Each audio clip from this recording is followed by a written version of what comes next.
Bitcoin has nothing in common with gold. It's the opposite of gold. Well, it has a lot in common with gold. No, it doesn't. Yeah, of course it does. It does not. I would be happy to say that. Can you conduct electricity with it? No, but it doesn't matter. But you can do other things with it. Can you do cross-border payments with gold? No, of course not. Yes, I can. No, you can't. Yes, I can. It's very expensive. Are you going to ship it across the world? I can ship it for free.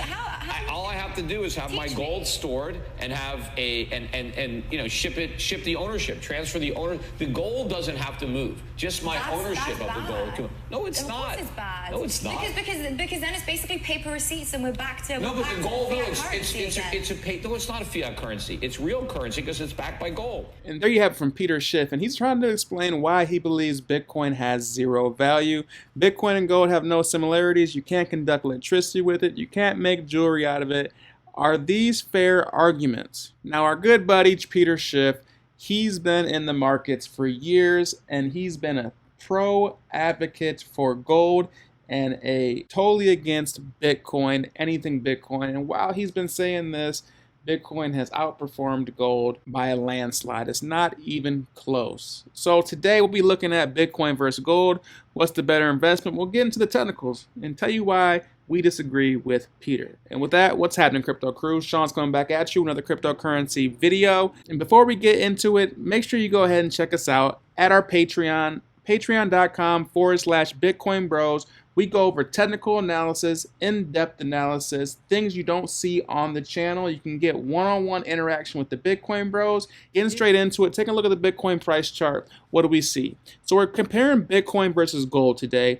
And what we see here is Bitcoin on the macro. Once again, we're looking at the macro, not micro. And you see Bitcoin just is going up and to the right. As time progresses, we see that this isn't going to be as parabolic as this is starting to flatten out, but this is still a curved pattern here. If you just see, and we just draw this here, you see this is just a curved pattern, and this is going to continue just to go up and to the right forever. So Bitcoin eventually will hit $1 million and just keep going up and to the right because it's the debasement of the US dollar. And as time progresses, Bitcoin is going to become more and more valuable and more scarce. But looking at the gold chart, it looks exactly the same since 1998. Now, gold's been around for hundreds of years, but we're just looking at a sample size of over the past 25 years on this chart. And it looks very similar to Bitcoin. Pulling out this curved line here, this is going to continue just to go up and to the right as well. Now, note that it's going to deviate from the line. It's going to come below it. But as you see, gold is a hedge against fiat debasement as well. Now, which one should you hold your money in? Pulling out the relative strength index, this is on the monthly. We see that it looks like gold has potentially bottomed out or came up and put in a lower high and then potentially another lower high. And we could be pushing for another leg up. And let's look at some other indicators. Let's look at the super guppy and see what that's showing us.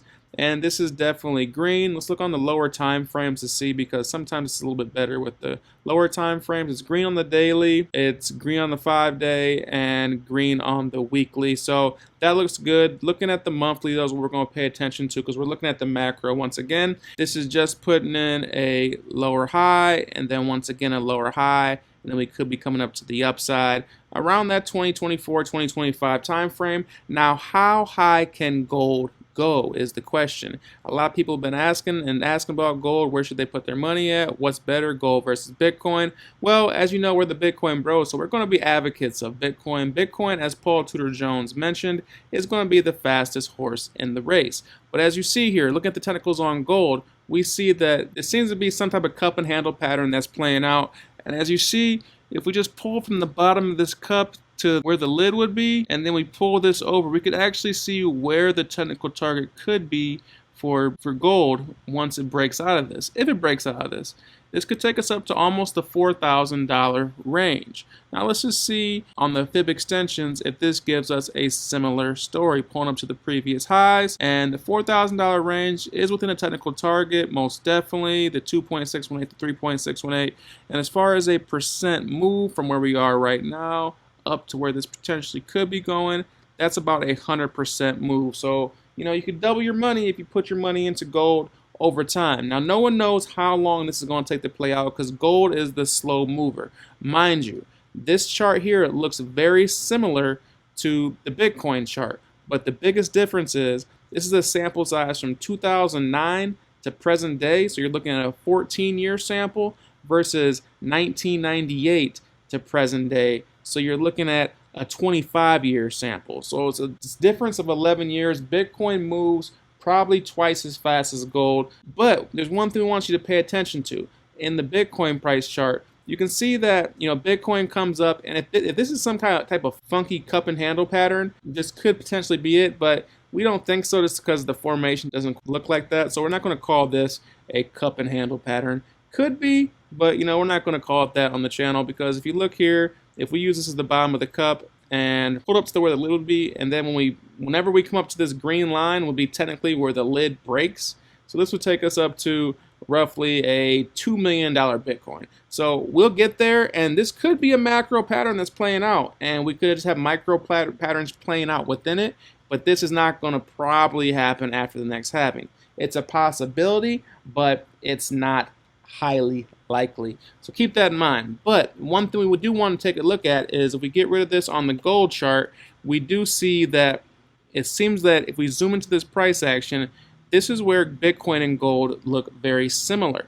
And we had a run up, and then we had a cool off, and then we had a double top pattern. So you look at this double top pattern here, this would be equivalent to when Bitcoin went to 65,000, then 69,000 in the 2022 bear market. Look what gold did. Gold has already retraced back to its previous high faster than Bitcoin. So is gold leading Bitcoin in this perspective? Taking a look here, let's zoom into the price action. And this could be that double top pattern that we showed you. This is the 2022 bear market. And then within due time, is Bitcoin going to be coming back up to these previous levels around the $60,000 threshold? If it mirrors what gold did, then that's what's in the cards for Bitcoin in the short to mid term. Taking a look at what John Butler says, let's hear what he says about whether you should be looking at gold or Bitcoin and get his take. And if you don't know who John Butler is, he's a financial market historian, former fintech CEO, hedge fund CIO, and managing director at Deutsche and Lehman.